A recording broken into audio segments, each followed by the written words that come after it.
జనరల్గా ఏదైనా week spot women ఎప్పుడు కూడా గుర్తుపెట్టుకోవాలి. I should not leave any week spot. ఎవరి మీదో ఆధారపడి నేను బ్రతకను. అది ఇప్పుడు తన కేసులో డబ్బు మీద ఆధారపడి బ్రతికింది. డబ్బు కానీ లేకపోతే ఆ డబ్బుకి అటాచ్ అయిన ఎమోషన్ కానీ, దానివల్ల దే స్లోలీ వాళ్ళ ఎమోషన్ అవుట్ ఆఫ్ కంట్రోల్ అయిపోయి ఏదో ఒకటి చేసుకుంటారు.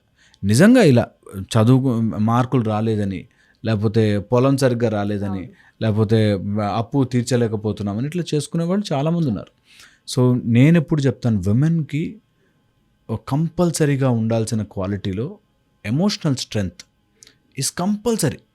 చాలామంది ఎమోషనల్ స్ట్రెంగ్త్ అంటే తట్టుకుంటాను లోపల ఏడుస్తాను అనుకుంటారు, విచ్ ఇస్ రాంగ్.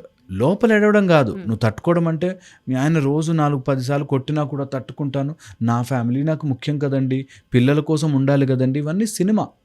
ఇదంతా మరీ మ్యూజిక్ వెనకాల బ్యాక్గ్రౌండ్ మ్యూజిక్ కొట్టి డ్రామా చేస్తారు, ఆ టైప్లో వాళ్ళకి అదంతా ఓకే. కానీ రియల్ లైఫ్లో అది ఎప్పుడు అలౌ చేయకూడదు. I should not be emotionally foolish. నేను ఎమోషనలీ స్ట్రాంగ్ ఉండాలంటే దాని అర్థము I should not be emotionally foolish.